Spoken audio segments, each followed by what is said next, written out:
All right, so welcome back to One and a Half Pastors, our podcast today. You can look over across from me. Doesn't quite look like Pastor Will, but I've got a guest with me here today. Pastor Will is actually in Brazil right now. We're sitting here the first week of August. He's down in Brazil with visiting with in-laws and that kind of thing. This is Brian Zuger, and he is our head consultant working with us from the Steier group here at Faith Lutheran. And so we're going to be talking a little bit about what he's been doing, what's been going on here at Faith, kind of broadly speaking, and kind of where we're at really is just that this past, I guess it was in June, the congregation agreed to move forward with a capital campaign. We're looking at facility expansion, adding a church on the west side of our campus, all those kinds of things, and so we're in a bunch of work right now with Steier Group. They're working with us on this capital campaign to piece together how we're going to put together the funds to pay for the church and a variety of things like that, and I thought, Brian, maybe if you wanted, you can tell us a little bit about yourself, tell us a little bit about what's going on, what a capital campaign is, where we're at in the process, whatever you feel like saying about, generally speaking, what this looks like and what we've got going on here at Faith with all this right now. Sure. So. Well, first off, I've never been compared to a pastor before, so I have big shoes to fill for me, by the way. Farthest thing from a pastor in the world. But, my background, actually, I'm a Nebraska native, and I've been working in the Omaha area as a business consultant and as a leadership development consultant for about the past 20 years. I joined the Steier Group recently as one of their campaign managers. I'd been on their radar for a while as a fundraiser. Because of my background, and I've done some fundraising in my past. And when I had the opportunity to come in and work with Faith Lutheran, it was a no-brainer for me because the way that it was told to me, the way that the church was developed, and your focus on your mission and your vision and what you want to do for Lincoln and Northeast Lincoln specifically from a community involvement was a perfectly good fit for the way that I try to develop campaigns. From a campaign standpoint, where we sit at, we finished the planning study at the middle of June and came in and demonstrated our findings to the larger church body at your annual business meeting. And one of the things that we found very intriguing about Faith Lutheran is the level of engagement really at all levels inside of your church. A lot of churches, when we do fundraising, and this might make you guys a little bit unique, is that a lot of churches, usually it's a pastor's vision, and it's kind of it can sometimes be the flavor of the month kind of thing of, oh yeah, this is where we're going to go now, kind of thing. Faith Lutheran, you guys have had a developed passion for Northeast Lincoln for a long time now. And I think that comes out through Pastor Will's vision that you guys have done your visioning meetings, as well as the leadership team that you folks have developed here, really about engaging the larger community as a whole. And that goes all the way down through the church. You can see it in everybody that we talk to. I mean, it's really interesting as we started to do the interviews. We kind of rank. I don't want to use the term rank, but we kind of place people in this category: the top 100, the top 50, the top 25, that type of thing. We actually had the opportunity to interview probably the top 17 most influential people in the church, and all of them shared that common vision. With the direction they wanted the church to go. Obviously, we all know, as probably all of your listeners know, you guys have been looking to build a church here for the past 25 years. Yep. So it's a long time coming for you folks, and that's that's the mission, or not necessarily the mission, but the outcome, the intended goal of this capital campaign. What's really unique is that everybody sees it beyond bricks and mortar. And that's really important to remember that, buildings are buildings. Yes, they're great places to worship and all of those types of things, but it's what you do with that building and how you engage the community that really makes a church. Yes. And so that was an underlying theme in all of those interviews. Well, I think with all that too, I mean, at least from my sense of this, is looking at where Faith is at right now, and as we've gotten to know each other, you knew that I grew up here, and so I've been through all the last 20 plus years of being in this campus and even the previous campus and all those kinds of things, and some of the growing pains through all that. But within that, you've got the element of what you're describing. The mission idea of how are we in a spot where facilities actually facilitate ministry and then facilitate evangelism or facilitate outreach into the community, recognizing that a new church, as much as we like to think about it being for ourselves and meeting our needs, and there's a truth to that, but there's a bigger truth that I think, at least for us, in terms of wanting to have a new church and recognizing that there's people in our community that don't yet know Jesus. Right. And how has it then become a means that facilitates people to be able to come in here and hear God's word and learn about who Jesus is and come to know Christ as their Savior. I think there's that part of it. I think the other interesting thing for me is just looking at the history of the last, let's say, 20 years, is that, there's been some frustrations, there's been some tumult, there's been some, maybe feeling like we could have gotten this done sooner, or should have gotten this done sooner, meaning getting the church built and all those kinds of things. For me, it's almost feeling like there's this pinpoint accuracy of recognizing that God does things in His timing. Right. And as much as I might say I wish it would have happened 5 years ago or 10 years ago or whatever the thing might be, is that my sense of the pulse of faith right now with where they're at, and even though that there's folks that maybe have felt some of those things, that wishing it happened sooner, all these different kinds of things, that there's this almost pent up momentum for this to get going. Yeah. And I think that's then encapsulated in mission for the church, and utilizing a new building for reaching the lost. But also I think there's pent up momentum even in the sense of being in the right now I'll let you talk about this in a second, the preparatory phase of our capital campaign. We're getting close to the public kickoff for it and everything, but pent up momentum even for the financial support for what this building could be, and the financial support then for how that then supports ministry that we want to do here at Faith. So maybe if you would, just for those that are listening, and to kind of extrapolate upon this a little bit more, but to give the quick snapshot of where we're at in the process with you guys at Steier and the capital campaign, and kind of what's coming up that we can talk about, and what that's going to look like through the course of the, as we approach the end of the summer here into the fall, all that kind of stuff. Sure. So when the membership of the body decided to engage us in the capital campaign, coming out of the planning study, we determined that an 18-week campaign was appropriate for your guys' needs. Obviously, the goal is what I consider a very robust goal, considering the size of the congregation, at between $2.2 and $2.7 million from the fundraising standpoint. Yep. Which that's a pretty robust goal. We've got a pretty good and a very aggressive approach to the way that we're going to go about getting garnering that money for you guys. So that was the additional part. So we set an 18-week plan. We are in week 6 of what we call the prep phase, and it's kind of a quiet period for the people that come out of a study. When you come out of a study, in a lot of cases, there's a lot of momentum, a lot of excitement, and there's also that, well, we'll see if these guys actually get this thing done, right? And then you go quiet for the first 2 or 8 weeks. You go quiet where you're getting all the documents. It's how much of the Missouri Show Me State part of it is there, yeah. and just to be helpful for those listening, the planning study was really where you guys were diving in to see how much support is there for this, right? Both just sentimentally, is there sentiment support for building, but also how much potential support is there on the monetary side of people actually putting their money where their mouth is. Right.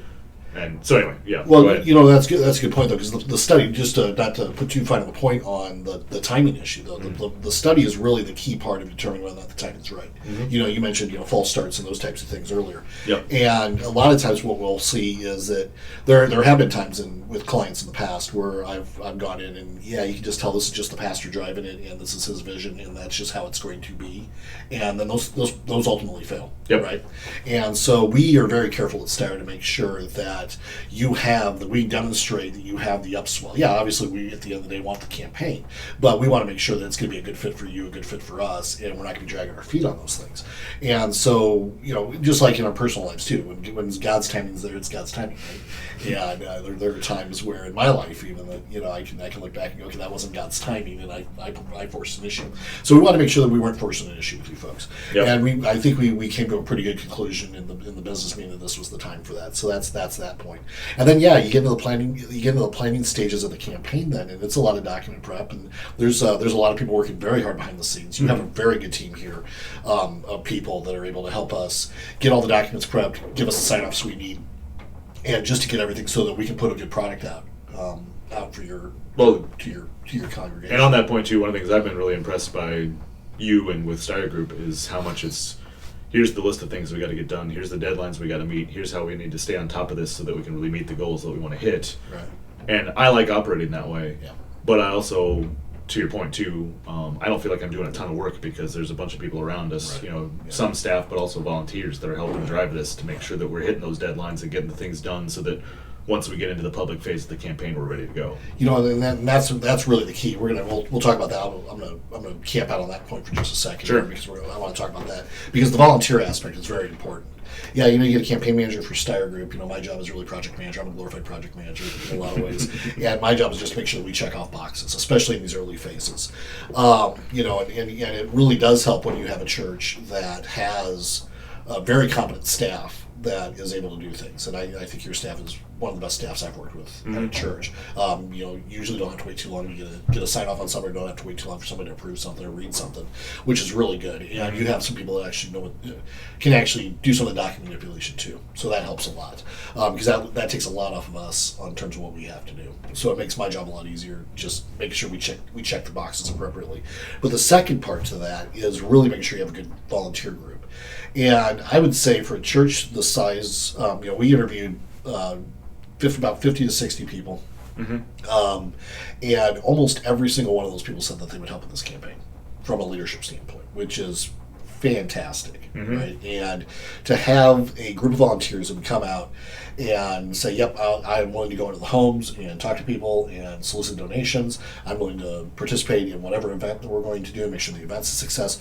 I'm willing to be friendly and be a greeter at the church, whatever those things are, just to make sure that we get that kind of stuff done. That's a big ask for any congregation, because there's really two ways that we can give, when we're at our church, right? We can give of our treasure. Yeah, we can give our time and our talents, right? And you have people that are willing to do both. Yeah. Which is very incredible because a lot of times, the people who give of their time and their talents, maybe they don't have the financial resources to give, and so in some cases that's how they give all the time. And I think this is the capital campaigns. They ask us to do both, right? And so you have a lot of people willing to step up and participate on both aspects of this campaign. Well, and I think that for me, I do a good job of conveying this necessarily, but it's part of my excitement for how this very much, praying through this, even going back, you talked about the visioning events a little bit, so we went through visioning events in the fall of 2019 with Pastor Will and led by him, and we've gone through a whole bunch of different iterations of kind of helping to hone and identify how we're moving forward with this project and trusting and looking for the Spirit's guidance of, right. Lord, how are you leading us to get this done? Help us be clear that we're following how you want us to get it done and it isn't about us. But part of my excitement and part of my maybe peace of trusting that God's the one leading this forward is those moments of seeing that pent-up momentum for this. And you see that in the standpoint of, like you said, almost everybody that's doing an interview is willing to volunteer. Right. And many hands are going to make light work to help get all the things done we want to get done to raise money for this. I even think about it from this standpoint, just from a monetary basis of me having been here the last 20 years and other capital campaigns that we've done here at Faith. I don't remember if I told you this or not, but the $2.2 to $2.7 million,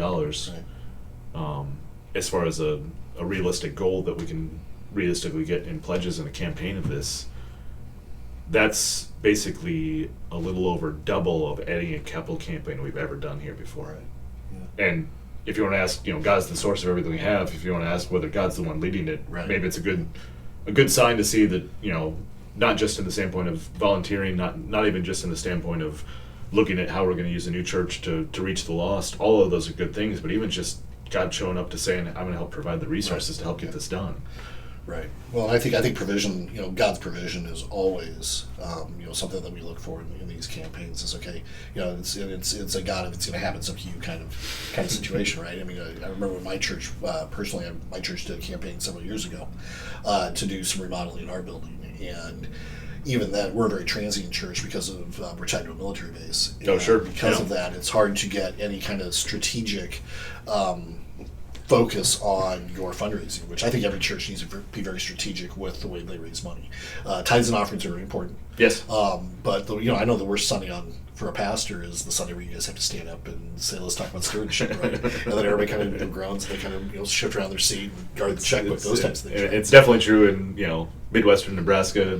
We've got a bunch of German Lutherans here. We don't like talking about money. And it is what it is. I don't mean to make it a bad thing. No, it's not. But tithing is one of those things that we do out of obedience, right? But it's one of those things also that it's very uncomfortable. Pastors don't like to talk about it. People don't like to hear about it all the time. And then you go into a capital campaign where now we're really going for some money. It's capital campaigns typically in the campaign itself raises between 2 and 3 times your offertory. Mm-hmm. And so if you think about that, your annual offertory. So if you think about that, annual offertory might be around $1 million, and we're raising 2.2. So we're really kind of stretching the congregation whenever we go into one of these. And we do that out of obedience, we do that out of faith. But it's also one of those things that I think churches struggle with from again, God, you're going to have to provide this, right? And that doesn't mean that, God's going to give somebody the lottery, win a lottery or something like that. But I've always found that most of the churches, God finds a way to provide for those things for them. So that's really important. Yes. But, I think what's really important, though, is to remember that this is beyond money in any capital campaign. And I think it's what God's going to do with your church, personally. I think that you guys are poised for growth. I mean, we know the neighborhood's growing rapidly around here. And I think God's positioning you so that he can use you guys in Lincoln, in probably some pretty dark areas in Lincoln at times. And I think that's really important, because there are a lot of unchurched people out there. Mm-hmm. The latest Pew poll says that about 65% of Americans profess some kind of faith in Jesus Christ, but only about 50% of them actually go to a church on Sundays. So that leaves us a very target-rich environment. Well, and even from that number's declined pretty significantly in the last 15, 20 years, 30 years. I'm trying to think what the numbers. But the last time I did my research on it, and this was for an article I was writing for a magazine, it was 78% of Americans profess to faith in Jesus Christ. Regardless of denomination, that could be Catholic, it could be Lutheran, it could be non-denominational, Presbyterian, whatever. So we've seen a steady decline in people that that profess some kind of faith, but also that attend church. Then, so we have a lot of people that are unchurched out there, and we're seeing a real staggering number of the youth, where there are a lot of unchurched youth. And I don't know if that's because they're coming off college campuses where it's not a focus anymore. I can't tie that to anything. I just know that the number exists, and that's concerning to me as a Christian. It's really concerning to me. Well, and what that's going to be generationally speaking of how the church is going to grow into the next 30 years or 60 years or whatever the piece is. But it also makes me just think from the standpoint of I mean, God's word talks about it as the world being a harvest field. Mm-hmm. Right. Yeah. And knowing that right here in Northeast Lincoln, we've got folks that need to hear about Jesus. And how fitting an agricultural community. Yeah, I know. So, well, I wanted to kind of pick your brain about a couple more things just with all this, this work in the capital campaign. We're getting close to the public kickoff and everything. And for folks that might be listening today and folks that are members of the church or otherwise, members of kids in our school downstairs in Touching Hearts, whatever happens to be, if you were sitting at this looking from the outside, you and I talk quite a bit about all this stuff, and Pastor Will and our staff and our leadership team and everything, but for somebody kind of wondering, what's going on with it right now, what kinds of things should I be wondering, what are the maybe the 2 or 3 questions that come top to your mind of during this preparatory phase where everything feels kind of quiet, what would you say to that, or so what comes to mind? The first thing I think people need to be doing, the first immediate action that they should be doing is praying. Mm-hmm. Praying for campaign leadership, praying for the pastors, praying for the team as they start to enter, what is a very important time in your church's history. So that's the first part. Then it's prayed about participation, about their participation, where God calls them to participate, whether that's a financial level that they're supposed to be participating at, or an engagement level where they're actually engaged in one of the activities here at the church during the campaign. Who they can talk to, pray about people, for God to put people in their lives outside the church that maybe they can reach through the capital campaign. So, so really grounding everything in prayers first. Amen. The second part to that then is be very aware of their talents that maybe they bring to the table. There might be somebody that we haven't identified on the leadership team for whatever reason. People come and go in churches all the time. Yep. You may not know that Joe Bag of Donuts has a particular talent for something. And so it's one of those things that if you have a talent, speak up and be willing to share that talent with the campaign, because I think that's very important. It makes the work a lot lighter when you have a lot of people, and you may have somebody that you don't know in the church that has a talent to help out with something.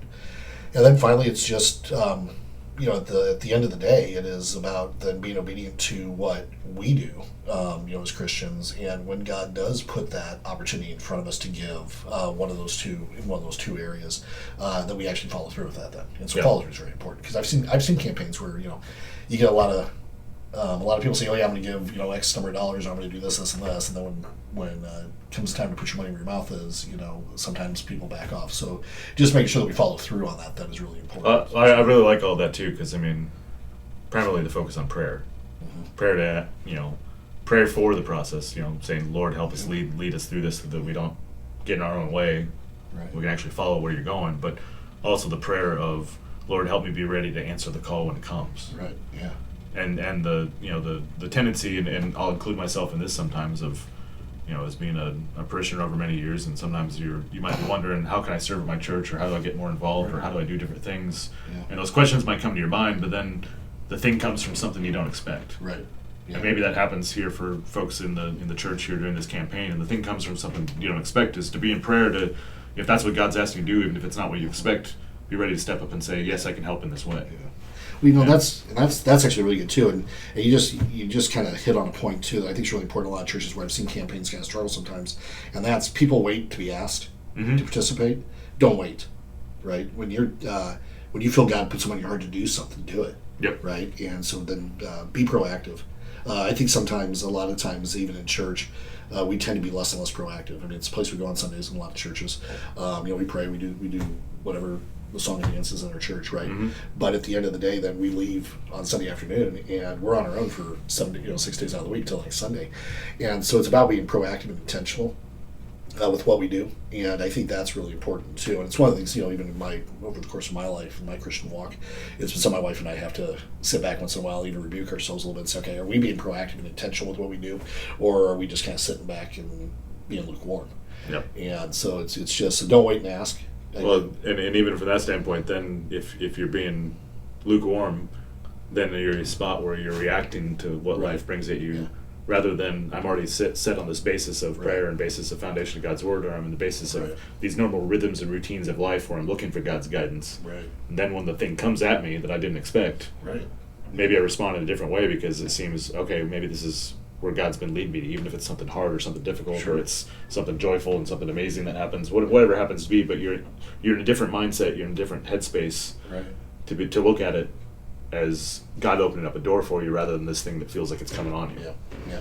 And I think you're absolutely right. I think that's probably where, we might be on a tangent now, but I think that's probably where I think God is probably looking for, I don't want to call it revival of the church in America. I mean, I think we'd be on the third or fourth revival by now. But it's probably where God is calling American Christians to be way more proactive.